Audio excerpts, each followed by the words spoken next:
Hi everyone, welcome back to JoanneTechLover. I'm Joanne, and this is the last of the Computex 2016 footage. I'll be covering Bitfenix, Cougar, Ducky, Patriot, and Xigmatek. Let's start off this video with Bitfenix. This is the Bitfenix Prodigy Pillow PC case. It's a unique looking case, so neatly wrapped that I didn't know where the panel door was. It's all aluminum with some mesh. I like that this case looks completely blacked out. There's the power button. This case looks like a virus, but in a good way, where it doesn't kill you, but it just looks cool. You get two USB 3.0 ports and audio ports on the other side. The case internals slide out just like that. And here's where the motherboard installs. It supports mini ITX boards. You'll notice that there isn't much ventilation to cool this case, and that's because this is a prototype. They may include more vents at the top of the Prodigy Pillow. What you're seeing now is a 120mm liquid cooler. Next to the CPU cooler is a 3.5-inch hard drive. There's a long 300mm graphics card installed above the cooler and drive. The power supply sits next to the motherboard beneath the 3.5-inch drive. It's an SFX PSU. You can also install up to two 2.5-inch drives inside this case. On the bottom rear of the pillow is a 3.5-inch hot swap bay. Next up is Cougar. I saw their Attack X3 RGB keyboard at their booth.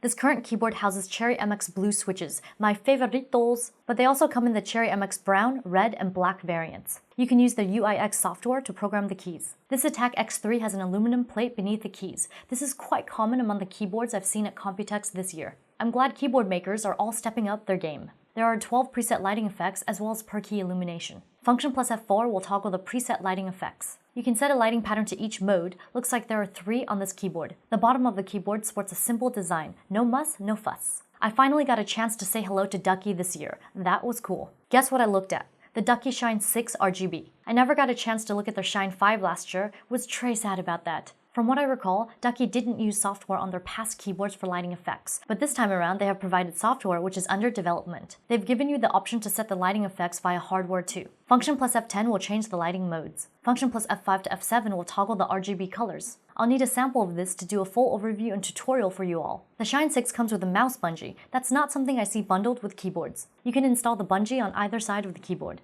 Ooh, there's side LEDs as well on this unit. The bottom angled feet can be removed and you can rotate the feet for different heights. It's always nice when dip switches are included for Windows, Mac, and other layouts. This keyboard will be available in the Cherry MX red, brown, blue, and black variants, all the more popular types. There's a new linear white switch in the works as well. I wonder what that will be like. I dropped by Patriot to see their stock. Ran across this 2TB Ignite SSD. I wish it was mine. It uses the Phison S11 controller and MLC NAND flash. The read speed is 550 megabytes per second and 500 megabytes per second write. The IOPS is over 90,000. The final segment of my last video on Computex 2016 is on Xigmatek. Saw a fun PC case there called the Q Box. This is a mini ITX case. It's small and cute, like a briefcase. It opens like one too. The guys over at Xigmatek were very nice in helping me disassemble this case so I could get a good look at it. The motherboard installs in this area, and here's the power supply. Above the PSU is the drive cage for installing 2.5-inch drives. You can install a 3.5-inch drive on this plate here. Once the drive is installed, place the metal bracket back into the case. The graphics card goes in this section, and you can install a full-size card in the Q box. There's some ventilation on the case panel, and here's a 120mm fan.